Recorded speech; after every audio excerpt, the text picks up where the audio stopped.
Hello ನಮಸ್ತೆ, ನಾನು ನಿಮ್ಮ Akshita. Welcome to family logs. ಇವತ್ತು ಒಂದು ಮೋಸ್ಟ್ ರಿಕ್ವೆಸ್ಟೆಡ್ ವಿಡಿಯೋನ ಕ್ಯಾಪ್ಚರ್ ಮಾಡ್ತಾ ಇದ್ದೇನೆ. ತಮ್ಮನೇಲಲ್ಲಿ ನೋಡಿದ್ರಲ್ವಾ, ಪಾಟಿ ಟ್ರೈನಿಂಗ್ ಬಗ್ಗೆ ನನ್ನ ಎಕ್ಸ್ಪೀರಿಯನ್ಸ್ ಹಾಗೆ ನಾನು ಫಾಲೋ ಮಾಡಿರುವಂತಹ ಕೆಲವೊಂದು ಟಿಪ್ಸ್ ಅನ್ನ ಇವತ್ತು ನಿಮ್ಮ ಜೊತೆ ಶೇರ್ ಮಾಡ್ತಾ ಇದ್ದೇನೆ. ಇವಾಗ ನಮ್ಮ ಆರುಷ್ 100% ಫಾಲೋ, ಅಂದ್ರೆ ನಾರ್ಮಲ್ ಆಗಿ ನಾವೆಲ್ಲ ಹೇಗೆ ವಾಶ್ರೂಮ್ ಎಲ್ಲ ಯೂಸ್ ಮಾಡ್ತೇವೆ ಆ ತರ ಯೂಸ್ ಮಾಡ್ತಾನೆ. ಬಟ್ ಅಲ್ಲಿವರೆಗೆ ರೀಚ್ ಆಗೋದಕ್ಕೆ ನಾನು ಏನೆಲ್ಲ ಟಿಪ್ಸ್ ಅಥವಾ ಹೇಗೆ ನಾನು ಅದನ್ನು ಅಚೀವ್ ಮಾಡ್ಲಿಕ್ಕೆ ಸಾಧ್ಯ ಆಯಿತು ಅನ್ನುವಂತಹ ಒಂದು ಎಕ್ಸ್ಪೀರಿಯನ್ಸ್ ಇವತ್ತು ಶೇರ್ ಮಾಡ್ತಾ ಇದ್ದಾನೆ. ಸೊ ಫಸ್ಟಿಗೆ ನಾನು ಹೇಳೋದಾದ್ರೆ, ಇದು ಒಂದು ದಿನ ಅಥವಾ 2 ದಿನ ಅಥವಾ ಒಂದು ವಾರ 2 ವಾರದಲ್ಲಿ ಸಕ್ಸಸ್ ಆಗುವಂತಹ ಸ್ಟೋರಿ ನಿಜವಾಗಿಯೂ ಅಲ್ಲ. ಕೆಲವೊಂದು ಮಕ್ಕಳು 1 ವಾರ ಅಥವಾ 2 ವಾರದಲ್ಲಿ ಅದನ್ನ ಅಭ್ಯಾಸ ಮಾಡ್ಕೊಂಡ್ರು, ಕೆಲವೊಬ್ರು ಮಕ್ಕಳು ವರ್ಷ ಕೂಡ ತಗೊಳ್ಬಹುದು. ಬಟ್ ಇನ್ನೊಂದು ಏನಂದ್ರೆ, ಒಂದು ಈ ಟೈಮ್, ಓಕೆ, ಎಷ್ಟು ಸಮಯ ಬೇಕಾಗ್ತದೆ ಅನ್ನುವಂಥದ್ದೊಂದು ಟೈಮ್. ಇನ್ನೊಂದು ಏನಂದ್ರೆ, ಯಾವಾಗ ಶುರು ಮಾಡಬೇಕು ಅಂತ ಕೂಡ ತುಂಬಾ ಜನರಿಗೆ ಕ್ವೆಶನ್ಸ್ ಇರುತ್ತೆ. ಸೊ ಇದು ಕೂಡ ಅಷ್ಟೇ, ನಾವು ಮತ್ತೆ ನಮ್ಮ ಮಗು ಯಾವಾಗ ರೆಡಿ ಇರ್ತಾರೆ ಆವಾಗ ನಾವು ಅದನ್ನ ಸ್ಟಾರ್ಟ್ ಮಾಡಬಹುದು. ನಾನು ಹೇಳಬೇಕಂದ್ರೆ, ಓಕೆ, ಅದಕ್ಕಿಂತ ಮೊದಲು ನಾನೊಂದು ಮಾತು ಹೇಳ್ತೇನೆ. ಈ ಪಾಟಿ ಟ್ರೈನಿಂಗ್ ಅಂದ್ರೆ ಹೇಗಂದ್ರೆ, ನಾರ್ಮಲ್ ಆಗಿ ಅವರಿಗೆ ಏನು ಯೂರಿನ್ ಆಗಿರಬಹುದು ಅಥವಾ ಪಾಟಿ ಆಗಿರಬಹುದು, ಯಾವಾಗ ಬರ್ತದೆ ನೋಡಿ, ಅದನ್ನ ನಮ್ಮ ಬಾಡಿ ಏನ್ ಸಿಗ್ನಲ್ ಕೊಡ್ತದೆ ಅದನ್ನ ಅವ್ರು ಅರ್ಥ ಮಾಡ್ಕೊಂಡು ನಮ್ ಜೊತೆ ಅದನ್ನ ಹೇಳಬಹುದು. ಪೇರೆಂಟ್ಸ್ ಜೊತೆಗೆ ವಾಶ್ರೂಮಿಗೆ ಹೋಗಿ ಅದನ್ನ ಮಾಡಿ ಬರಬಹುದು. ಅಥವಾ ಅವರೇ ಹೋಗ್ಲಿಕ್ಕೆ ಓಕೆ ಅಂತ ಇದ್ರೆ ಅದು ಕೂಡ ಓಕೆ. ಸೊ ಇದನ್ನ ಅವರು ಅರ್ಥ ಮಾಡ್ಕೊಂಡು ಅವರು ವಾಶ್ರೂಮಿಗೆ ಹೋಗಿ ಅಲ್ಲಿ ಮಾಡಿ ಬರುವಂತಹ ಒಂದು ಜರ್ನಿ ಇದೆಯಲ್ವಾ, ಸೊ ಇದು ಪಾಟಿ ಟ್ರೈನಿಂಗ್. ಓಕೆ, ಇದು ನಂಬರ್ 1 ಆಗಿರಬಹುದು, ನಂಬರ್ 2 ಆಗಿರಬಹುದು. ಅಂಡ್ ಇನ್ನೊಂದೇನಂದ್ರೆ, ನಾನು ಕೆಲವೊಂದು ವಿಡಿಯೋಸ್ ನೋಡಿರ್ತೇನೆ, ಈ ಪೇರೆಂಟ್ಸ್ ವಿಡಿಯೋಸ್ ಹಾಕಿರ್ತಾರೆ, ಪಾಟಿ ಟ್ರೈನಿಂಗ್ ಹೀಗ್ ಮಾಡಿದ್ವಿ, ಹಾಗೆ ಮಾಡಿದ್ವಿ, ಅದು ಇದು ಅಂತ ಹೇಳಿ. ಅಂಡ್ ಮತ್ತೆ ನೀವೊಂದು 5-6 ತಿಂಗಳ ನಂತರ ನೀವು ಅವ್ರದ್ದು ವಿಡಿಯೋ ನೋಡಿ, ಮಗು ಡೈಪರ್ ಅಲ್ಲೇ ಇರ್ತದೆ. ಓಕೆ, ಡೈಪರ್ ತೆಗ್ದಿರೋದಿಲ್ಲ ಇನ್ನು, ಹಾಗೆ ಡೈಪರ್ ಅಲ್ಲೇ ಇರ್ತದೆ. ಅದು ಡೇ ಟೈಮ್ ಆಗಿರ್ಬೋದು, ನೈಟ್ ಟೈಮ್ ಆಗಿರ್ಬೋದು, ಯಾವ ಟೈಮಲ್ಲಿ ಕೂಡ. ನಾನು ಅವನಿಗೆ ಹೇಗೆ ಅಭ್ಯಾಸ ಮಾಡಿಸಿದ್ರೆ, ಅವನಿಗೆ 9 ತಿಂಗಳಾಗುವಾಗ, ಅವನಿಗೆ 9-10 ತಿಂಗಳು ಯಾವಾಗ ಮಾರ್ಚ್ ಏಪ್ರಿಲ್ ಟೈಮಲ್ಲಿ ಬರುತ್ತೆ, ಅವನು ಜೂನ್ ಬಾರ್ನ್ ಆಗಿರೋದ್ರಿಂದ. ಸೊ ಹೇಗಿದ್ರು ಸಮ್ಮರ್ ಶುರುವಾಗಿರ್ತದೆ. ಆ ಟೈಮಲ್ಲಿ ನಾನು ಏನ್ ಮಾಡ್ತಿದ್ದೆ, ಬೆಳಗ್ಗೆ ಎದ್ದ ತಕ್ಷಣ ಅವನನ್ನ ವಾಶ್ರೂಮಿಗೆ ಕರ್ಕೊಂಡು ಹೋಗ್ತಿದ್ದೆ. ಓಕೆ, ಇದು ನಾನು ಸ್ಟಾರ್ಟ್ ಮಾಡಿರುವಂತಹ ಒಂದು ಸ್ಟೆಪ್ ಅಷ್ಟೇ. ನನಗೆ ಓಕೆ, ಇವನು 9 ಮಂತ್ ಅಲ್ಲಿ ನಾನು ಶುರು ಮಾಡಿದ್ದೇನೆ, ಇನ್ನು 1 ತಿಂಗಳಲ್ಲಿ ಇವನು ಇದರಲ್ಲಿ ಪ್ರೋ ಆಗ್ಬೇಕು ಅಂತ ಹೇಳಿ ಮೈಂಡಲ್ಲಿ ಇರಲಿಲ್ಲ. ಬಟ್ ನನಗೆ ಹೇಗಂದ್ರೆ, ಓಕೆ, ಅವನು ಏನೋ ಒಂದು ರೀಚ್ ಆಗ್ಬೇಕು, ಒಂದು ಮೈಲ್ ಸ್ಟೋನ್ ಅನ್ನ. ಸೊ ನಾನು ಅದನ್ನ ಸ್ವಲ್ಪ ಮೊದಲೇ ಶುರು ಮಾಡ್ತಾ ಇದ್ದೇನೆ. ಅಂಡ್ ಅದು ಬೆಳಗ್ಗೆ ಹೇಗೆ ಕರ್ಕೊಂಡು ಹೋಗ್ತಿದ್ದೆ, ಟು ಬಿ ಹಾನೆಸ್ಟ್, ನಾನು ಅವಾಗ ಅವನಿಗೆ ನಾರ್ಮಲ್ ಡೈಪರ್ಸ್ ಯೂಸ್ ಮಾಡ್ತಿದ್ದೆ ನೈಟ್ ಟೈಮ್. ಡೇ ಟೈಮ್ ಅಲ್ಲಿ ಕ್ಲಾತ್ ಡೈಪರ್ ಯೂಸ್ ಮಾಡ್ತಾ ಇದ್ದೆ. ಸೊ ಬೆಳಗ್ಗೆ ಎದ್ದ ತಕ್ಷಣ ಅವನ ಡೈಪರ್ ಅನ್ನ ತೆಗೆದು ನಾನು ಅವನನ್ನ ಡೈರೆಕ್ಟ್ ಆಗಿ ವಾಶ್ರೂಮಿಗೆ ಕರ್ಕೊಂಡು ಹೋಗ್ತಿದ್ದೆ. ಅಂಡ್ ಬಿಸಿನೀರು ಮೊದಲೇ ರೆಡಿ ಮಾಡಿ ಇಟ್ಕೊಂಡಿರ್ತಿದ್ದೆ, ಗೀಸರ್ ಆನ್ ಮಾಡಿ ಬಿಸಿನೀರು ಇಟ್ಕೊಂಡಿರ್ತಿದ್ದೆ. ಸೊ ಅವನು ಎದ್ದ ತಕ್ಷಣ ನಾವಾದ್ರೆ ಹೇಗೆ ವಾಶ್ರೂಮಿಗೆ ಹೋಗ್ತೇವೆ, ಸೊ ಮಕ್ಕಳಿಗೆ ಕೂಡ ಅಷ್ಟೇ, ನಿದ್ದೆಯಲ್ಲಿ ಹಾಲು ಕುಡ್ದಿರ್ತಾರೆ. ಸೊ ಅವರಿಗೆ ಬಂದಿರುತ್ತೆ, ಯೂರಿನ್ ಪಾಸ್ ಮಾಡಬೇಕು ಅಂತ ಅನ್ಕೊಂಡಿರ್ತಾರೆ. ಸೊ ಅದು ಬೆಸ್ಟ್ ಟೈಮ್. ಓಕೆ, ಅವಾಗ ನಾವು ಕರ್ಕೊಂಡು ಹೋದ್ರೆ ಅವರು ಮಾಡಬಹುದು, ಮಾಡದೇ ಇರಬಹುದು. ಬಟ್ ಇನ್ನೊಂದು ಪಾಯಿಂಟ್ ಏನಂದ್ರೆ, 9 ಮಂತ್ಸ್ ಟೈಮಲ್ಲಿ ನಮ್ಮ ಆರುಷ್ ಚೆನ್ನಾಗಿ ನಿಲ್ತಿದ್ದ, ಕೈ ಬಿಟ್ಟು ಕೂಡ ಆರಾಮಾಗಿ ನಿಲ್ತಿದ್ದ. ತುಂಬಾ 100% ಅಲ್ಲದಿದ್ರು ಅವನಿಗೆ ಕೈ ಬಿಟ್ಟು ನಿಲ್ಲುವಷ್ಟು ಇತ್ತು ಸ್ಟ್ರೆಂತ್, ಅಥವಾ ನಾವು ಇಟ್ಕೊಂಡ್ರೆ ಆರಾಮಾಗಿ ನಿಲ್ತಿದ್ದ. ಸೊ ನನಗೆ ಅದು ಕೂಡ ಒಂದು ಪ್ಲಸ್ ಪಾಯಿಂಟ್. ಬಟ್ ನಾನು ಅದನ್ನ ಇಟ್ಕೊಂಡು ನಿಲ್ಲಿಸ್ತಿದ್ದೆ ವಾಶ್ರೂಮಿಗೆ ಕರ್ಕೊಂಡು ಹೋಗಿ.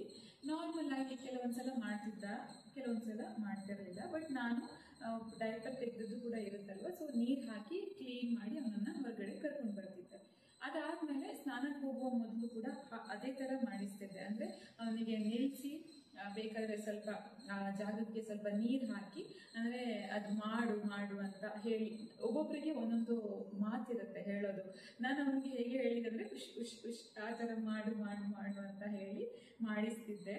ಸೊ ಅವನಿಗೆ ಸಾಧ್ಯ ಆದ್ರೆ ಅವನು ಮಾಡ್ತಿದ್ದ. ಇಲ್ಲದಿದ್ರೆ ನಾನೇನು ಜಾಸ್ತಿ ಪ್ರೆಷರ್ ತಗೊಳ್ತಿರ್ಲಿಲ್ಲ, ಅವನಿಗೂ ಪ್ರೆಷರ್ ಹಾಕ್ತಿರ್ಲಿಲ್ಲ, ಯಾಕಂದ್ರೆ ಇದು ಟೂ ಅರ್ಲಿ. ಓಕೆ, ಆದ್ರೆ ಕೆಲವೊಬ್ರು ಹೇಳ್ತಾರೆ 6 ಮಂತ್ಸ್ಗೆ ಶುರು ಮಾಡಿದ್ದಾನೆ, 7 ಮಂತ್ಸ್ಗೆ ಪಾಟಿ ಟ್ರೈನಿಂಗ್ ಆಗಿದೆ, ಆ ತರ ಎಲ್ಲ ವಿಡಿಯೋಸ್ ಹಾಕ್ತಾರೆ.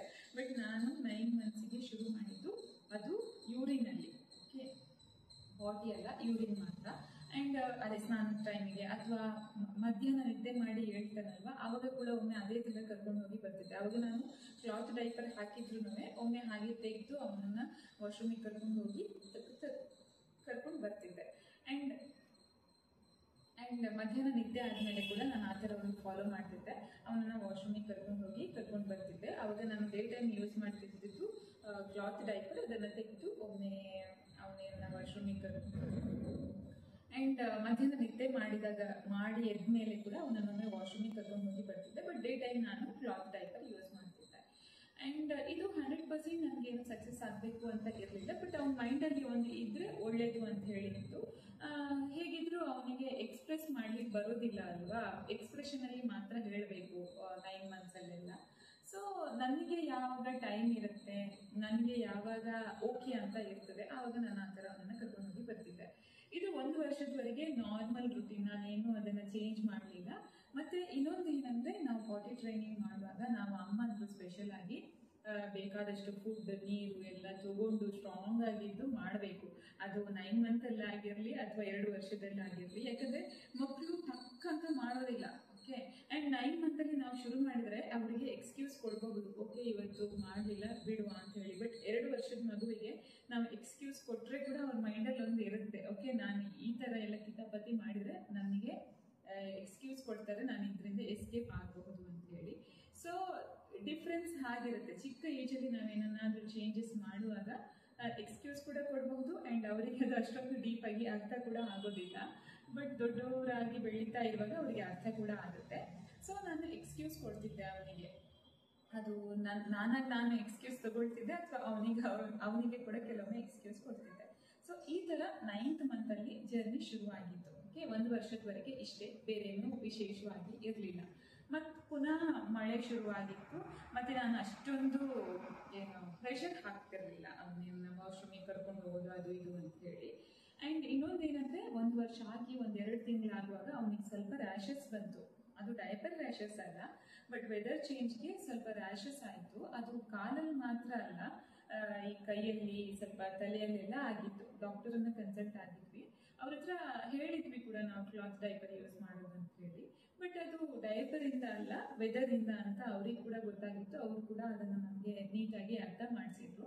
ಬಟ್ ಅವ್ರು ಏನಂದ್ರು ಅಂದರೆ, ಅವನು ಹೇಗೋ ತುಂಬ ಅಡ್ವಾನ್ಸ್ಡ್ ಆಗಿದ್ದಾನೆ, ಸೊ ನಿಮಗೆ ಸಾಧ್ಯ ಆದರೆ ಡೈಪರ್ ಯೂಸ್ ಮಾಡೋದನ್ನು ಕಡಿಮೆ ಮಾಡಿ ಸಾಧ್ಯ ಆದರೆ ಅಂತ ಹೇಳಿದರು.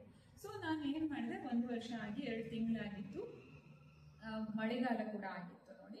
ಅದಕ್ಕೋಸ್ಕರ ನಾನು 1.5 ಗಂಟೆ ಅಥವಾ 2 ಗಂಟೆಗೊಮ್ಮೆ ಪ್ರತಿ ಬಾರಿ ಅವನನ್ನು ವಾಶ್ರೂಮಿಗೆ ಕರ್ಕೊಂಡು ಹೋಗೋದು ಶುರು ಮಾಡಿದ್ದೆ. ಅವನಿಗೆ ಬಂದಿದೆ ಅಂತ ಹೇಳಿ, ಬರಲಿಲ್ಲ ಅಂತ ಹೇಳಿ, ಅದೇನಾಗಿದ್ರು ಯೂರಿನಿಗೋಸ್ಕರ. ಸೊ ಪ್ರತಿ ಸಲ ಕರ್ಕೊಂಡು ಹೋಗ್ಲಿಕ್ಕೆ ಶುರು ಮಾಡಿದೆ. ಅದು 1-2-3 ವಾರ ಅಷ್ಟೇ. ಮತ್ತು ಅವನೇ ಎಕ್ಸ್ಪ್ರೆಸ್ ಮಾಡೋದಕ್ಕೆ ಶುರು ಮಾಡಿದ. ಅವನು 1 ವರ್ಷಕ್ಕೆ ಸುಮಾರಷ್ಟು ವರ್ಡ್ಸ್ ಕೂಡ ಮಾತಾಡ್ತಿದ್ದ, 1 ವರ್ಷಕ್ಕೆ ನಡೀತಾ ಇದ್ದ. ಹಾಗಾಗಿ ಅವನಿಗೆ ಬಂದರೆ ಅವನು ಟಕ ಅಂತ ಓಡಿ ಬರ್ತಿದ್ದ ನನ್ನ ಹತ್ರ. ಹಾಗಾಗಿ ಅವನು ಏನು ಮಾಡಿದ, ನಾನು 1-2-3 ಬಾರಿ ಕರ್ಕೊಂಡು ಹೋದಾಗ ಅವನಿಗೆ ಅದನ್ನು ನನ್ನ ಹತ್ರ ಕಮ್ಯುನಿಕೇಟ್ ಮಾಡಬೇಕು ಅಂತ ಹೇಳಿ ಗೊತ್ತಾಯಿತು. ಸೊ ಅವನು ಯೂರಿನ್ ಬಂದರೆ ಮಾತ್ರ ಕಂಪಲ್ಸರಿ ನನ್ನ ಹತ್ರ ಹೇಳ್ತಿದ್ದ. ಸೊ ನಾನು ಏನು ಮಾಡಿದೆ, ಕ್ಲಾತ್ ಡೈಪರನ್ನು ಕೂಡ ಸ್ಲೋಲಿ ಕಡಿಮೆ ಮಾಡಿದೆ ಯೂಸ್ ಮಾಡೋದು ಡೇ ಟೈಮಲ್ಲಿ. ಓಕೆ, ಆ್ಯಂಡ್ ಈ ಟೈಮಲ್ಲಿ ಇನ್ನೊಂದು ಸ್ಟೆಪ್ ತೊಗೊಂಡಿದ್ದ ಏನಂದರೆ, ಅವನಿಗೆ ಪಾಟಿ ಮಾಡೋದು, ಮೋಷನ್ ಮಾಡೋದು ಅವನು ಊಟ ಆದ ನಂತರ ಅಥವಾ ಬೆಳಗಿನ ತಿಂಡಿ ಆದ ನಂತರ ಆ ಥರ ಇತ್ತು. ಒಂದು ರೂಟೀನ್ ಅಂತ ಹೇಳಿ ಅವನಿಗೆ ಇತ್ತು. ಅಂದರೆ ಏನೋ ತಿಂತಾನೆ, ಒಂದು ಸ್ವಲ್ಪ ಹೊತ್ತಲ್ಲಿ ಅವನಿಗೆ ಬರ್ತಿತ್ತು. ಸೊ ನನಗೆ ಕೂಡ ಅದೊಂದು ಅರ್ಥ ಆಗಿತ್ತು. ಒಂದು ಮಾತು ಇರ್ತದಲ್ವ, ಏನಂದರೆ ನಮ್ಮ ಮಗು ಹೇಗಿರ್ತದೆ, ಏನು ಮಾಡ್ತದೆ, ಯಾವಾಗ ಏನು ಮಾಡ್ತಾರೆ ಅನ್ನೋದು ಅಮ್ಮನಿಗಿಂತ ಜಾಸ್ತಿ ಬೇರೆಯವ್ರಿಗೆ ಗೊತ್ತಾಗೋದಿಲ್ಲ ಅಂಥೇಳಿ. ಸೊ ನಾನು ಕೂಡ ಅದನ್ನು ಚೆನ್ನಾಗಿ ಅರ್ಥ ಮಾಡ್ಕೊಂಡಿದ್ದೆ, ಅವನು ಯಾವಾಗ ಮಾಡ್ತಾನೆ ಏನು ಅಂಥೇಳಿ. ಸೊ 1 ವರ್ಷ ಆಗಿ 3-4 ತಿಂಗಳಾಗುವಾಗ ಅವನೊಂದು ಎಕ್ಸ್ಪ್ರೆಷನ್ ಕೊಡ್ತಿದ್ದ.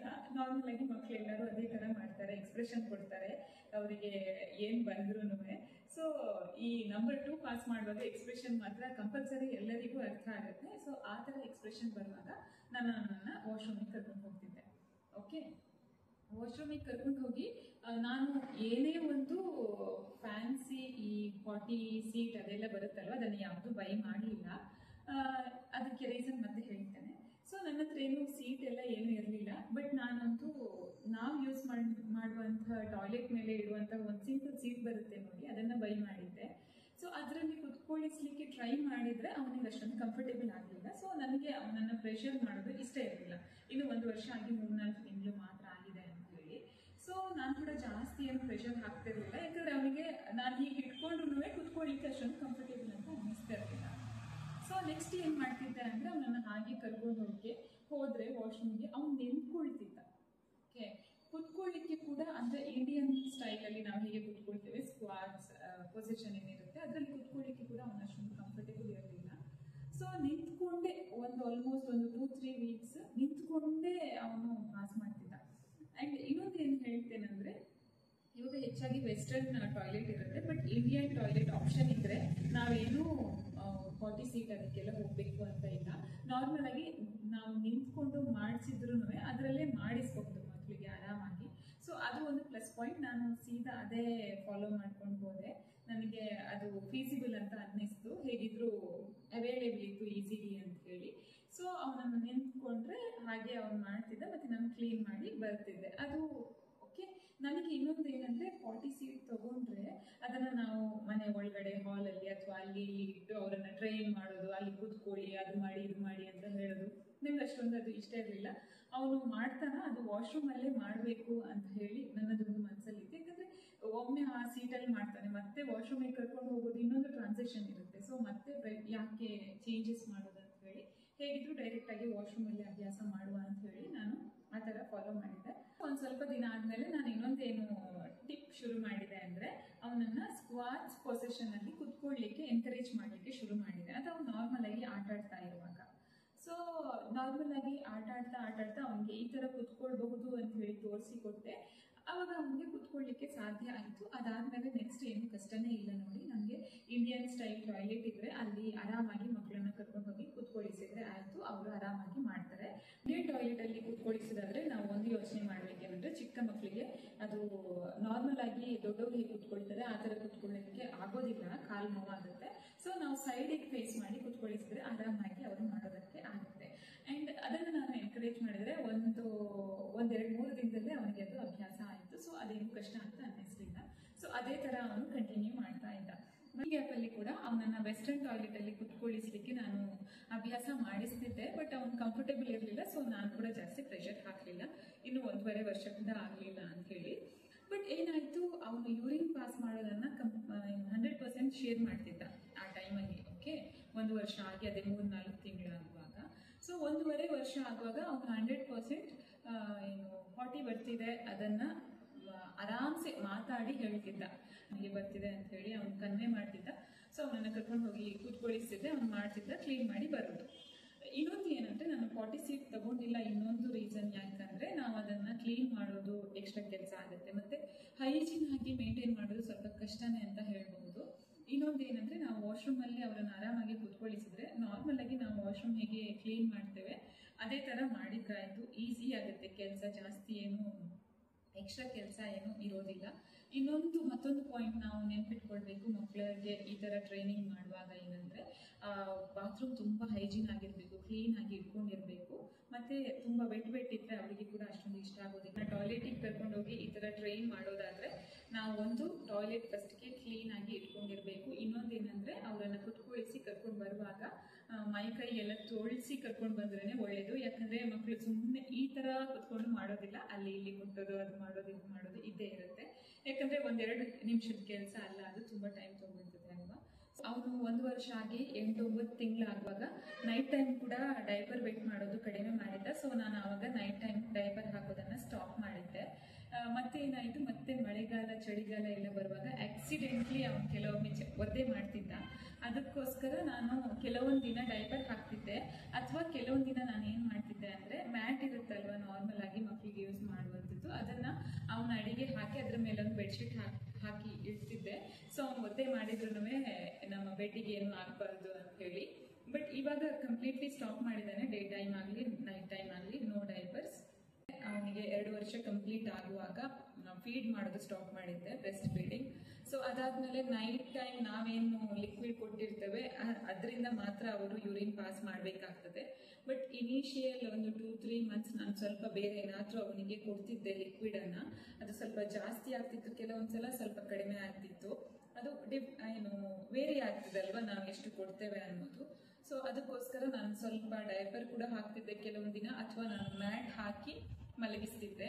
ಅದಾದ್ಮೇಲೆ ಕಂಪ್ಲೀಟ್ಲಿ ಸ್ಟಾಪ್ ಅಂತಾನೆ ಹೇಳ್ಬಹುದು ಡೈಪರ್ ಯೂಸ್ ಮಾಡೋದು. ತುಂಬಾ ಚಳಿ ಇದ್ದಾಗ ನಮ್ಗೆ ಗೊತ್ತಾಗುತ್ತೆ ನೋಡಿ, ಮಕ್ಕಳು ತುಂಬಾ ಜಾಸ್ತಿ ಫ್ರೀಕ್ವೆಂಟ್ ಆಗಿ ಯೂರಿನ್ ಪಾಸ್ ಮಾಡ್ತಿದ್ದಾರೆ ಅಂತ ಹೇಳಿ. ಡೇ ಟೈಮ್ ಆಗಿರ್ಬೋದು, ನೈಟ್ ಟೈಮ್ ಆಗಿರ್ಬೋದು, ಆವಾಗ ಕೆಲವೊಂದು ದಿನ ಡೈಪರ್ ಯೂಸ್ ಮಾಡ್ತೇನೆ ಅಷ್ಟೇ. ಬಟ್ ಇವಾಗ ಕಂಪ್ಲೀಟ್ಲಿ ಸ್ಟಾಪ್ ಆಗಿದೆ. ನೀವು ನಾನು ವ್ಲಾಗ್ಸ್ ಎಲ್ಲ ಹಾಕುವಾಗ ನೋಡ್ತಿರ್ಬಹುದು, ನಾನು ಡೇ ಟೈಮ್ ಆಗಲಿ ನೈಟ್ ಟೈಮ್ ಆಗಲಿ ಅವನಿಗೆ ಡೈಪರ್ ಯೂಸ್ ಮಾಡೋದಿಲ್ಲ. ಪಾಟಿ ಬಗ್ಗೆ ಹೇಳೋದಾದ್ರೆ ಕೂಡ ಅಷ್ಟೇ, 100% ಅಡಾಪ್ಟ್ ಮಾಡ್ಕೊಂಡಿದ್ದಾನೆ ಹೊಸ ರೂಟೀನನ್ನು. 2 ವರ್ಷ ಆಗುವಾಗಲೇ ಅವನಿಗೆ ಸಾಧಾರಣವಾಗಿ ಎಲ್ಲ ಸೆಟ್ ಆಗಿತ್ತು ಮೈಂಡಲ್ಲಿ. ಸೊ ಅವ್ನು ಬಂದಾಗ ಹೇಳ್ತಾನೆ ವಾಶ್ರೂಮ್ಗೆ ಕರ್ಕೊಂಡು ಹೋಗ್ತೇವೆ. ಸೊ ಈ ಥರ ಒಂದು ರೂಟೀನ್. ಆ್ಯಂಡ್ ಅದರ ಜೊತೆಗೆ ಇನ್ನೊಂದು ಮಾತು ಏನಂದರೆ, ನಾನು ಅದೇ ಒಂದು ಸೀಟ್ ತೊಗೊಂಡಿದ್ದೆ ಅಂತ ಹೇಳಿದ್ನಲ್ವ, ವೆಸ್ಟರ್ನ್ ಟಾಯ್ಲೆಟ್ ಮೇಲೆ ಇಟ್ಟು ಅವನನ್ನು ಕುತ್ಕೊಳಿಸುವಂಥದ್ದು, ಅದನ್ನು ಕೂಡ ಯೂಸ್ ಮಾಡ್ತಾನೆ ಇವಾಗ. ಸೊ ಎಲ್ಲ ಕಂಫರ್ಟೇಬಲ್ ಆಗಿದೆ. ಆ್ಯಂಡ್ ಅವನ ಜರ್ನಿ ಈ ಥರ ಇತ್ತು. ಬಟ್ ಇನ್ನು ಕೆಲವೊಂದು ನಾನು ಟಿಪ್ಸನ್ನು ಹೇಳ್ತೇನೆ ನಿಮಗೆ. ಏನಂದರೆ, ಅವನ ಕೆಲವೊಂದು ಹೊಸ ರೂಟೀನ್ ಶುರು ಮಾಡುವಾಗ ಅವನು ಚೆನ್ನಾಗಿ ಅಡಾಪ್ಟ್ ಮಾಡ್ಕೊಳ್ತಾನೆ. ತುಂಬ ಕಿರಿಕಿರಿ ಅಂತ ಮಾಡೋದಿಲ್ಲ, ಅದು ಯಾವುದಾದ್ರೂ ಸರಿ. ಈವನ್ ಬ್ರೆಸ್ಟ್ ಫೀಡಿಂಗ್ ಬಗ್ಗೆ ಕೂಡ ಅಷ್ಟೇ, ಸ್ಟಾಪ್ ಮಾಡುವಾಗ ತುಂಬ ಜಾಸ್ತಿ ಕಿರಿಕಿರಿ ಏನು ಮಾಡಲಿಲ್ಲ. ಬಟ್ ಅದರ ಬಗ್ಗೆ ಕೂಡ ನಾನೊಂದು ವಿಡಿಯೋ ಮಾಡಿದ್ದೇನೆ. ತುಂಬ ಫೀಲಿಂಗ್ ಆದಂತಹ ಒಂದು ಟ್ರಾನ್ಸಿಷನ್ ಅಲ್ವಾ ಅದು. ಸೊ ಅದನ್ನು ಕೂಡ ಪಾಪ ಆರಾಮಾಗಿ ಆಕ್ಸೆಪ್ಟ್ ಮಾಡ್ಕೊಂಡಿದ್ದ, ಆ ಟ್ರಾನ್ಸಿಷನ್ ಅನ್ನು ಕೂಡ. ಆ್ಯಂಡ್ ಕೆಲವೊಬ್ರು ಮಕ್ಕಳು ತುಂಬ ಚೇಂಜಸ್ ಮಾಡ್ಕೊಳ್ತಾರೆ ರೂಟೀನ್ ಚೇಂಜ್ ಮಾಡುವಾಗ. ಅವ್ರದ್ದು ಬೇರೆ ಎಲ್ಲ ರೂಟೀನ್ ಚೇಂಜ್ ಆಗ್ತದೆ ನಾವು ಒಂದು ರೂಟೀನ್ ಚೇಂಜ್ ಮಾಡುವಾಗ. ಸೊ ಅದಕ್ಕೋಸ್ಕರ ನಾನು ಕೆಲವೊಂದು ಟಿಪ್ಸನ್ನು ಹೇಳ್ತೇನೆ. ಒಂದು ಏನಂದರೆ, ಮಕ್ಕಳಿಗೆ ನಾವು ನಾನು ಸ್ಟಾರ್ಟಿಂಗ್ ಕೂಡ ಹೇಳಿದ್ದೆ, ಈ ಪಾಟಿ ಟ್ರೈನಿಂಗ್ ಮಾಡುವಾಗ ಒಂದಿನದಲ್ಲಾಗಬೇಕು ಅಥವಾ ವಾರದಲ್ಲಾಗಬೇಕು, ತಿಂಗಳಲ್ಲಾಗಬೇಕು ಅಂತ ಹೇಳಿ ನಾವು ಡಿಸೈಡ್ ಆಗಬಾರ್ದು ಪೇರೆಂಟ್ಸ್.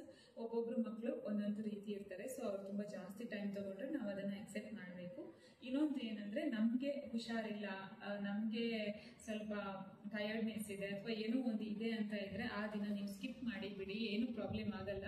ನಾವು ಚೆನ್ನಾಗಿಲ್ಲ ಅಂದಾಗ ನಾವು ಆ ಥರ ಏನಾದರೂ ಸ್ಟಾರ್ಟ್ ಮಾಡೋದಕ್ಕೆ ಹೋದಾಗ ನಮಗೆ ಸುಸ್ತಾಗಿ ನಾವು ಸಿಟ್ಟು ಮಾಡ್ಕೊಳ್ತೇವೆ. ಅದು ತುಂಬ ತುಂಬ ತುಂಬ ಕೆಟ್ಟದ್ದು ನಾವು ಸಿಟ್ಟು ಮಾಡಿಕೊಂಡ್ರೆ. ಆ್ಯಂಡ್ ಇನ್ನೊಂದು ಏನಂದರೆ, ನಾವು ಟ್ರೈನಿಂಗ್ ಮಾಡುವಾಗ ಮಕ್ಕಳು ಆಕ್ಸಿಡೆಂಟ್ಲಿ ಬಟ್ಟೆ ಒದ್ದೆ ಮಾಡೋದು, ಬೆಡ್ ಒದ್ದೆ ಮಾಡೋದು ಇರುತ್ತೆ. ಅದನ್ನು ಕಾಮಾಗಿ ಆಕ್ಸೆಪ್ಟ್ ಮಾಡಿ. ಇಲ್ಲದಿದ್ದರೆ ಮಕ್ಕಳ ಮೇಲೆ ರೇಗಾಡಿದರೆ ಅವರು ಬೇಜಾರು ಮಾಡ್ಕೊಳ್ತಾರೆ. ಅವರು ಅದನ್ನು ಹೇಗೆ ಅಕ್ಸೆಪ್ಟ್ ಮಾಡ್ಕೊಳ್ತಾರೆ ಅಂತ ಹೇಳೋದಕ್ಕಾಗೋದಿಲ್ಲ. ಐ ಅಗ್ರಿ, ಕೆಲವೊಂದ್ಸಲ ನಾವು ಸಿಟ್ಟು ಮಾಡ್ಕೊಳ್ತೇವೆ. ಬಟ್ ಆದಷ್ಟು ಕಂಟ್ರೋಲ್ ಮಾಡಿಕೊಂಡ್ರೆ ಒಳ್ಳೆಯದು. ಮಕ್ಕಳಿಗೆ ಈ ಥರ ನಾವು ರೂಟೀನ್ ಸ್ಟಾರ್ಟ್ ಮಾಡುವಾಗ, ಅದು ಮನೆಯಲ್ಲಾಗಿರಬಹುದು ಅಥವಾ ಯಾರಾದರೂ ಗೆಸ್ಟ್ ಬಂದವರು, ಪಕ್ಕದ ಮನೆಯವರು, ಅವರು ಇವರು ಏನಾದರೂ ಒಂದು ಮಾತು ಹೇಳೋದೇ ಇರುತ್ತೆ. ಸೊ ಅದನ್ನು ಜಸ್ಟ್ ಇಗ್ನೋರ್ ಮಾಡಿ. ನಾನು ಆದಷ್ಟು ಯೂರಿನ್ ಬಗ್ಗೆ ಅವನೊಂದು ರೂಟೀನ್ ಅಂಡರ್ಸ್ಟ್ಯಾಂಡ್ ಮಾಡ್ಕೊಳ್ಬೇಕು ಅಂತ ಇರುವಾಗ ನಾನು ಹೇಗೆ ಮಾಡ್ತಿದ್ದೆ ಅಂದರೆ, ಅವನನ್ನು ಇವಾಗ ನಾನು ಆಟ ಆಡಲಿಕ್ಕೆ ಪಾರ್ಕಿಗೆ ಕರ್ಕೊಂಡು ಹೋಗ್ತೇನೆ ಅಂದರೆ, ಕೆಳಗಡೆ ಕರ್ಕೊಂಡು ಹೋಗ್ತೇನೆ ಅಂತಿರುವಾಗ ಹೋಗುವ ಮೊದಲು ನಾನು ಅವನನ್ನು ವಾಶ್ರೂಮಿಗೆ ಕರ್ಕೊಂಡು ಹೋಗಿ ಯೂರಿನ್ ಪಾಸ್ ಮಾಡಿಸಿ ಒಂದು ಸ್ವಲ್ಪ ನೀರು ಕುದಿಸಿ ಕರ್ಕೊಂಡು ಹೋಗ್ತಿದ್ದೆ. ಆ್ಯಂಡ್ ಬಂದ ತಕ್ಷಣ ಮತ್ತೆ ಮಾಡಿಸ್ತಿದ್ದೆ. ಇದು 100% ಫಾಲೋ ಮಾಡ್ತಿದ್ದೆ. ನನ್ನನ್ನು ಬಿಟ್ಟು ಯಾರಾದರೂ ಬೇರೆ ಕರ್ಕೊಂಡು ಹೋಗ್ತಿದ್ದಾರೆ ಅಂತ ಇರುವಾಗ ನಾನು ಅವರಿಗೆ ಕ್ಲಿಯರ್ ಆಗಿ ಕಮ್ಯುನಿಕೇಟ್ ಮಾಡ್ತಿದ್ದೆ. ಏನಂದರೆ, ಅವನನ್ನು ಯೂರಿನ್ ಪಾಸ್ ಮಾಡಿಸಿನೇ ಕರ್ಕೊಂಡು ಹೋಗಿ ಅಂತ ಹೇಳಿ. ಯಾಕಂದರೆ 1 ಗಂಟೆ ಆಗಿರ್ತದೆ, ಅರ್ಧ ಗಂಟೆ ಆಗಿರ್ತದೆ. ಅಲ್ಲಿ ಹೋದ್ಮೇಲೆ ಮಕ್ಕಳಿಗೆ ಮತ್ತೆ ಬಂದರೆ ನಾನು ಹೇಳಿದರೆ ನನ್ನ ಮನೆಗೆ ಕರ್ಕೊಂಡು ಹೋಗ್ತಾರೆ ಅಂತ ಹೇಳೋದಿಲ್ಲ. ಆ್ಯಂಡ್ ಹೇಳದೇ ಇದ್ದರೆ ಅವರಿಗೆ ಕಂಟ್ರೋಲ್ ಮಾಡೋದಕ್ಕಾಗೋದಿಲ್ಲ, ಪಾಸ್ ಮಾಡ್ಕೊಳ್ತಾರೆ. ಸೊ ಇಂಥದ್ದೆಲ್ಲ ಸಿಚುವೇಶನ್ಸ್ ಇರುತ್ತೆ. ಸೊ ಆ ಒಂದು ಟಿಪ್ಪನ್ನು ನಾವು ಮೈಂಡಲ್ಲಿ ಇಟ್ಕೊಂಡು ಫಾಲೋ ಮಾಡಬೇಕು ಅಮ್ಮಂದರು. ಬೇರೆ ಯಾರು ಅಷ್ಟೊಂದು ನೋಟ್ ಮಾಡ್ಕೊಳ್ಳಲ್ಲ. ಆ್ಯಂಡ್ ನಾವು ಈ ಥರ ಮಕ್ಕಳಿಗೆ ರುಟೀನ್ ಹೇಳಿಕೊಡುವಾಗ ಇನ್ನೂ ಕೆಲವರು ಹೇಳ್ತಾರೆ ಏನಂದರೆ, ಯಾಕೆ ಇಷ್ಟು ಬೇಗ ಓದಿಸೋದು, ಯಾಕೆ ಇಷ್ಟು ಬೇಗ ಪಾಟಿ ಟ್ರೈನಿಂಗ್ ಮಾಡಿಸೋದು, ಯಾಕೆ ಹೆಲ್ದಿ ಫುಡ್ ಕೊಡೋದು ಅಂತ ಈ ಥರ ಎಲ್ಲ ಕ್ವೆಶನ್ ಮಾಡೋರು ಇರ್ತಾರೆ. ಜಸ್ಟ್ ಇಗ್ನೋರ್ ಮಾಡಿ, ನಾವೆಲ್ಲವನ್ನ ತಲೆಯಲ್ಲಿ ಹಾಕ್ಕೊಂಡು ತಿರ್ಗೋದಕ್ಕೆ ಆಗೋದಿಲ್ಲ. ಇನ್ನೊಂದು ಏನಂದರೆ, ಮಕ್ಕಳನ್ನು ನಾವು ವಾಶ್ರೂಮಿಗೆ ಕರ್ಕೊಂಡು ಹೋಗಿ ಕೂತ್ಕೊಳ್ಳಿಸ್ತೇವೆ ಅಥವಾ ನೀವು ಪಾಟಿ ಚೇರ್ ಯೂಸ್ ಮಾಡೋದಾದರೆ ಅದರಲ್ಲಿ ಕೂತ್ಕೊಳ್ಳಿಸ್ತೀರಿ ಅಂದರೆ ಅವ್ರ ಜೊತೆ ನಾವು ಕೂಡ ಸ್ವಲ್ಪ ದಿನ ಕೂತ್ಕೊಳ್ಬೇಕಾಗುತ್ತೆ. ಅವ್ರ ಜೊತೆ ಆಟ ಆಡಬೇಕು, ಮಾತಾಡಬೇಕು, ಸಿಂಗ್ ಮಾಡಬೇಕು, ಸ್ಟೋರಿ ಹೇಳಬೇಕು. ಸೊ ಈ ಥರ ಅವರನ್ನು ಎಂಗೇಜ್ ಆಗಿ ಇಡಬೇಕಾಗ್ತದೆ. ಸುಮ್ಮನೆ ಅವರನ್ನು ಕೂತ್ಕೊಳ್ಳಿಸಿ ನಾವು ಮೊಬೈಲ್ ನೋಡ್ತಾ ಕೂತ್ಕೊಂಡ್ರೆ ಅವರು ಏನೋ ಮಾಡಿಕೊಂಡು ಎದ್ದು ಹೋಗ್ತಾರೆ. ಆ್ಯಂಡ್ ಮಕ್ಕಳು ಕೂತ್ಕೊಂಡಿದ್ದಾರೆ, ಅವರು ಎಂಗೇಜ್ ಆಗಿ ಇಡಬೇಕು, ಅವರು ಎಂಗೇಜ್ ಆಗಿ ಇರಬೇಕು ಅಂತ ಹೇಳಿ ನಾವು ಅವರಿಗೆ ಮೊಬೈಲ್ ಕೊಡಬಾರ್ದು. ಅದು ಕೂಡ ರಾಂಗ್ ಆಗುತ್ತೆ. ಸೊ ನಾವೇ ಮಾತಾಡಿಸಿ ಅವರನ್ನು ಎಂಗೇಜ್ ಆಗಿ ಇಡಬೇಕು. ಆ್ಯಂಡ್ ಸಾಧ್ಯ ಆದಷ್ಟು ಅವರು ಯೂರಿನ್ ಪಾಸ್ ಮಾಡ್ತಾರೆ ಅಥವಾ ಏನು ಮಾಡ್ತಾರೆ ಅದರ ಬಗ್ಗೆ ಅವರಿಗೆ ಸ್ಟೋರಿ ಟೈಪಲ್ಲಿ ಅಥವಾ ಯಾವುದೋ ಒಂದು ಫಾರ್ಮಲ್ಲಿ ಅವರಿಗೆ ಇನ್ಫಾರ್ಮೇಷನ್ ಕೊಡ್ತಾ ಇರಬೇಕು. ಅದು ಅವ್ರ ಮೈಂಡ್ಗೆ ಹೋಗ್ತಾ ಇರಬೇಕು. ಸೊ ಅದರಿಂದ ಅವರು ಅರ್ಥ ಮಾಡ್ಕೊಳ್ತಾರೆ, ಓಕೆ ನಾನು ಇದನ್ನು ಇವಾಗ ಮಾಡಿದರೆ ನನಗೆ ಒಳ್ಳೆಯದು ಅಂತ ಹೇಳಿ. ಏನಂದ್ರೆ ನಾವಿವಾಗ ಪಾಟಿ ಟ್ರೈನಿಂಗ್ ಸ್ಟಾರ್ಟ್ ಮಾಡ್ತಿದ್ದೇವೆ ಅಂತ ಇರುವಾಗ ಮಕ್ಕಳು ಹೆಲ್ದಿ ಆಗಿ ಇದಾರ, ಆಕ್ಟಿವ್ ಆಗಿ ಇದಾರ ಅಂತ ಹೇಳಿ ಒಂದು ನೋಡ್ಕೊಳ್ಬೇಕು. ಕೆಲವೊಂದ್ಸಲ ಮಕ್ಕಳಿಗೆ ಕಾನ್ಸ್ಟಿಪೇಷನ್ ಆಗಿಬಿಡುತ್ತೆ. ಇನ್ನು ಸಮ್ಮರ್ ಅಲ್ಲಿ ನಾವು ಈ ತರ ಈ ಪಾಟಿ ಟ್ರೈನಿಂಗ್ ಅನ್ನ ಶುರು ಮಾಡಿದ್ರೆ ಮಕ್ಕಳಿಗೆ ಮೇಯ್ನ್ ಆಗಿ ಸಮ್ಮರ್ ಅಲ್ಲಿ ಕಾನ್ಸ್ಟಿಪೇಷನ್ ಆಗುವಂತಹ ಚಾನ್ಸಸ್ ಜಾಸ್ತಿ ಇರುತ್ತೆ. ಸೊ ಅದಿದೆಯಾ ಅಂತ ಹೇಳಿ ನೋಡ್ಕೊಳ್ಬೇಕು. ಕಾನ್ಸ್ಟಿಪೇಷನ್ ಇದ್ರೆ ಮಕ್ಕಳು ಇಷ್ಟಪಡೋದಿಲ್ಲ ಪಾಟಿ ಟ್ರೈನಿಂಗ್ ಅನ್ನ ಅಕ್ಸೆಪ್ಟ್ ಮಾಡ್ಕೊಳ್ಳಿಕ್ಕೆ. ಸೊ ಅದನ್ನೊಂದು ನೋಡಿಕೊಂಡು, ಅಂಡ್ ಕಾನ್ಸ್ಟಿಪೇಷನ್ ತರ ಏನಾದ್ರೂ ಇದ್ರೆ ಸ್ವಲ್ಪ ಜಾಸ್ತಿ ನೀರು ಕೊಡೋದು ಅಥವಾ ಜೀರಾ ವಾಟರ್ ಅಥವಾ ಬೇರೆ ಬೇರೆ ಫ್ರೂಟ್ಸ್ ಕೊಡೋದು ಅದೆಲ್ಲ ಇರುತ್ತಲ್ವಾ, ಅದನ್ನ ಸ್ವಲ್ಪ ಫಾಲೋ ಮಾಡಬೇಕು. ಮಕ್ಕಳಿಗೆ ಮೋಷನ್ ನಾರ್ಮಲ್ ಆಗಿ ಚೆನ್ನಾಗಿ ಮಾಡ್ತಿದ್ದಾರೆ ಅಂದಾಗ ಮಾತ್ರ ನಾವು ಒಂದು ರೂಟೀನ್ ಅನ್ನ ಫಾಲೋ ಮಾಡಬೇಕು. ಅಂಡ್ ನಮ್ಗೆ ಗೊತ್ತಿರುತ್ತಲ್ವಾ, ಮಕ್ಕಳು ಬೆಳಗ್ಗೆ ತಿಂಡಿ ಆದ್ಮೇಲೆ ಮಾಡ್ತಾರೆ, ಮಧ್ಯಾಹ್ನ ಊಟ ಆದ್ಮೇಲೆ ಮಾಡ್ತಾರೆ ಅಂತ ಇದ್ದಾಗ ಅವ್ರನ್ನ ಆ ಟೈಮಲ್ಲಿ ವಾಶ್ರೂಮಿಗೆ ಕರ್ಕೊಂಡು ಹೋಗಿ ಅಭ್ಯಾಸ ಮಾಡಿಸಿದ್ರೆ ಆಯ್ತು. ಇನ್ನು ಕೆಲವೊಬ್ರು ಹೇಗೆ ಅಭ್ಯಾಸ ಮಾಡ್ತಾರಂದ್ರೆ ಒಂದು ಟೈಮ್ ಅಲ್ಲೇ ಮಾಡ್ಬೇಕು ಅನ್ನೋದನ್ನ ಅಭ್ಯಾಸ ಮಾಡಿಸಿರ್ತಾರೆ. ಆಕ್ಚುಲಿ ನಾನು ಕೂಡ ಅದೇ ತರ ಅಭ್ಯಾಸ ಮಾಡಿಸಿದ್ದೆ ಅವನಿಗೆ, ಒಂದು ಬೆಳಗ್ಗೆ ಟೈಮಲ್ಲಿ ಮಾಡೋದನ್ನ. ಆಕ್ಚುಲಿ ನಮ್ಗೊಂದು ಪ್ರಾಬ್ಲಮ್ ಆಯ್ತು. ಏನಂದ್ರೆ ನಾವು ಊರಿಗೆ ಹೋಗುವಾಗ ನಾವು ಬೆಳಗ್ಗೆ ಶುರು ಆಗ್ತೇವೆ ಬೆಂಗಳೂರಿಂದ. ಊರಿಗೆ ಜರ್ನಿಯಲ್ಲಿ ಇರುವಾಗ ಅವನಿಗೆ ಹೊಟ್ಟಿ ಬಂದು ಅವನು ರೋಡ್ ಮಧ್ಯ ಎಲ್ಲ ಮಾಡಿ, ಅದಕ್ಕೂ ನಾವು ಹೈವೇಯಲ್ಲಿ ಎಲ್ಲ ಹೋಗುವಾಗ ನಮ್ಗೆ ತಕ್ಕಂತ ವಾಶ್ರೂಮ್ ಎಲ್ಲ ಸಿಗೋದಿಲ್ಲ. ಅಂಡ್ 2 ವರ್ಷ ಮಕ್ಕಳೆಲ್ಲ ಇರುವಾಗ ಹೇಗಾಗ್ತದೆ ಅಂದ್ರೆ ಅವರಿಗೆ ಚಿಕ್ಕ ಮಕ್ಕಳಾದ್ರೆ ಕ್ಲೀನ್ ಮಾಡೋದು ಸ್ವಲ್ಪ ಈಸಿ ಆಗ್ತದೆ, ದೊಡ್ಡ ಮಕ್ಕಳಿಗೂ ಎಲ್ಲರಿಗೂ ಗೊತ್ತಿರುತ್ತೆ. ಸೊ ಇದು ಒಂದು ಕಷ್ಟ ಆಗುತ್ತೆ ಅಂತ ಹೇಳಿ ಮತ್ತೆ ನಾನು ಏನ್ ಮಾಡಿದೆ, ರುಟೀನ್ ಅನ್ನ ಬಿಟ್ಟು ಅವನು ಯಾವಾಗ ಬರ್ತದ ಅಂತ ಹೇಳ್ತಾನೆ ಆವಾಗ ಅವನನ್ನ ಕರ್ಕೊಂಡು ಹೋಗೋದು ಅಭ್ಯಾಸ ಮಾಡಿದೆ. ಅದರ ಜೊತೆಗೆ ಇವಾಗ ನಾಳೆ ಹೋಗ್ಲಿಕ್ಕಿದೆ ಅಂದ್ರೆ ನಾನು ಇವತ್ತು ಸ್ವಲ್ಪ ಅವನನ್ನ ಪ್ರಿಪೇರ್ ಮಾಡಿ ಇವತ್ತು ನೈಟೇ ವಾಶ್ರೂಮ್ ಯೂಸ್ ಮಾಡುವ ಹಾಗೆ ಅವನ ಬ್ರೈನ್ ವಾಶ್ ಮಾಡೋದನ್ನ ಶುರು ಮಾಡಿದ್ದಾನೆ. ನಾವು ಅವನಿಗೆ 2.5 ವರ್ಷ ಇವಾಗ ಊರಿಗೆ ಹೋಗುವಾಗ ಆ ಥರ ಹೇಳಿ ಅದನ್ನ ಫಾಲೋ ಮಾಡಿಸಿ ಅವನಿಗೆ ಪ್ರೀವಿಯಸ್ ನೈಟೇ ಅವನ ಹೊಟ್ಟೆಯನ್ನು ಖಾಲಿ ಮಾಡಿ ಇಟ್ಕೊಳ್ಳಿಕ್ಕೆ ಅವನನ್ನು ತಯಾರು ಮಾಡಿಸಿದ್ವಿ. ಏನಂದ್ರೆ ನಾವು ಹೇಳಿ ಹೇಳಿ ಹೇಳಿ ಅವರಿಗೆ ಅರ್ಥ ಆಗಬೇಕು ಅಷ್ಟೇ. ಅಂದ್ರೆ ಹೇಳ್ತಾ ಇರ್ಬೇಕು, ನಾಳೆ ಹೋಗೋದಿದೆ, ಇವತ್ತು ಮಾಡಿದ್ರೆ ಒಳ್ಳೇದು. ಅಂಡ್ ಅದರ ಜೊತೆಗೆ ಮಕ್ಕಳಿಗೆ ಸ್ವಲ್ಪ ಈ ಸ್ಟೂಲ್ ಸ್ಮೂತ್ ಆಗುವಂತಹ ಫುಡ್ ಏನಾದರೂ ಕೊಟ್ರೆ ಒಳ್ಳೇದು. ಪಪ್ಪಾಯ ಆಗಿರಬಹುದು, ಜೀರಾ ವಾಟರ್ ಆಗಿರಬಹುದು, ಬನಾನಾ, ಇದೆಲ್ಲ ಕೊಟ್ರೆ ಸ್ವಲ್ಪ ಬೇಗ ಬಂದಾಗುತ್ತೆ ಅವರಿಗೆ. ಸೊ ಆ ಥರ ಎಲ್ಲ ಪ್ಲಾನ್ ಮಾಡಿ ನಾನು ಅವನನ್ನ ಸೆಟ್ ಮಾಡ್ತೇನೆ. ಅಂದ್ರೆ ನೆಕ್ಸ್ಟ್ ಡೇ ಏನಾದರೂ ಜರ್ನಿ ಇದ್ರೆ ಪ್ರೀವಿಯಸ್ ಡೇನೆ ಅವನನ್ನ ಪ್ರಿಪೇರ್ ಮಾಡಿ ಇಡ್ತೇನೆ. ಯಾಕಂದ್ರೆ ಈ ಏಜಲ್ಲಿ ಮಕ್ಕಳಿಗೆ ಜಾಸ್ತಿ ಹೊತ್ತು ಕಂಟ್ರೋಲ್ ಮಾಡೋದಕ್ಕೆ ಕೂಡ ಆಗೋದಿಲ್ಲ. ಹಾಗಂತ ಹೇಳಿ ನಾವು ಹೇಳಿದ ತಕ್ಷಣ ಹೋಗಿ ಮಾಡೋದಕ್ಕೆ ಕೂಡ ಆಗೋದಿಲ್ಲ. ಸೊ ನಾವು ಜಸ್ಟ್ ಪ್ಲಾನ್ ಮಾಡಿ ಇಟ್ಕೊಳ್ಬೇಕು. ಅಂಡ್ ಮಕ್ಕಳು ರುಟೀನ್ ಚೆನ್ನಾಗಿರ್ತದೆ 100% ಓಕೆ ಅಂತ ಅನ್ಕೊಳ್ಳೋದಕ್ಕೆ ಕೂಡ ಆಗೋದಿಲ್ಲ. ಕೆಲವೊಂದ್ಸಲ ಉಲ್ಟಾ ಹೊಡಿತದೆ, ಅದನ್ನ ಕೂಡ ನಾವು ಹ್ಯಾಪಿಯಾಗಿ ಅಕ್ಸೆಪ್ಟ್ ಮಾಡಬೇಕು. ಇಷ್ಟೆಲ್ಲ ಟಿಪ್ಸ್ ನಾನು ಫಾಲೋ ಮಾಡಿರೋದು. ಅಂಡ್ ನನ್ನ ಜರ್ನಿ ಈ ತರ ಇತ್ತು. ನಮ್ಮ ಆರುಷ್ ಜೊತೆಗೆ ಸ್ಮೂತ್ ಆಗಿ ಆಯ್ತು, ತುಂಬಾ ಏನೂ ಕಷ್ಟ ಅಂತ ಅನ್ನಿಸ್ಲಿಲ್ಲ ನನಗೆ ಯಾವಾಗಲೂ. ಬಟ್ ಈ ಒಂದು ಟ್ರಾನ್ಸಿಷನ್ ಮಾಡುವಾಗ ಮಕ್ಕಳ ಸಪೋರ್ಟ್ ಜೊತೆಗೆ ನಮ್ಮ ಪೇಷನ್ಸ್ ಕೂಡ ತುಂಬಾ ಮುಖ್ಯ ಆಗುತ್ತೆ. ವಿಡಿಯೋ ನನ್ನ ಎಕ್ಸ್ಪೀರಿಯನ್ಸ್ ಜೊತೆಗೆ ಏನೆಲ್ಲ ಟಿಪ್ಸ್ ಅನ್ನು ಫಾಲೋ ಮಾಡ್ಬೋದು ಅಂತ ಹೇಳಿ ಡೀಟೇಲ್ ಆಗಿ ಹೇಳಿದ್ದೇನೆ. ನಿಮ್ಗೆ ಏನಾದರೂ ಇನ್ನೂ ಡೌಟ್ಸ್ ಇದ್ರೆ ಕೇಳಿ. ಮಾಡಿರುವಂತಹ ಪಾಟಿ ಸೀಟ್ ಏನಿದೆ ಅದನ್ನ ಬೇಕಾದ್ರೆ ಡಿಸ್ಕ್ರಿಪ್ಷನ್ ಅಲ್ಲಿ ಹಾಕಿರ್ತೇನೆ, ಅದರ ಲಿಂಕ್. ಸೊ ನಿಮ್ಗೆ ಬೇಕಿದ್ರೆ ನೀವು ಚೆಕ್ ಮಾಡಬಹುದು. ಅದೇನು ಜಾಸ್ತಿ ಕಾಸ್ಟ್ ಕೂಡ ಇಲ್ಲ, ಹಾಗೆ ಫ್ಯಾನ್ಸಿ ಥಿಂಗ್ ಕೂಡ ಅಲ್ಲ. ನಾರ್ಮಲ್ ಆದಂತಹ ಟಾಯ್ಲೆಟ್ ಅಲ್ಲಿ ಅವನಿಗೆ ಕುತ್ಕೊಳ್ಳಿಕ್ಕೆ ಸೆಟ್ ಆಗಲಿಲ್ಲ ಅಂತ ಹೇಳಿ ಅದನ್ನ ಬೈ ಮಾಡಿದ್ದಷ್ಟೇ, ಸ್ವಲ್ಪ ಚಿಕ್ಕ ಸೈಜ್ ಇತ್ತು. ಅಂಡ್ ಇಷ್ಟೇ, ಈ ವಿಡಿಯೋನ ನಾನು ಇಲ್ಲಿಗೆ ಎಂಡ್ ಮಾಡ್ತಾ ಇದ್ದೇನೆ. ಏನಾದರೂ ಡೌಟ್ಸ್ ಇದ್ರೆ ಕಮೆಂಟ್ ಮಾಡಿ, ಖಂಡಿತವಾಗಿಯೂ ನನಗೆ ಸಾಧ್ಯ ಆದರೆ ಆನ್ಸರ್ ಮಾಡೋದಕ್ಕೆ ಟ್ರೈ ಮಾಡ್ತೀನಿ. ಇನ್ನು ನಾನು ನೆಕ್ಸ್ಟ್ ವಿಡಿಯೋದಲ್ಲಿ ಸಿಗ್ತೀನಿ. ಅಲ್ಲಿವರೆಗೆ take care and bye bye.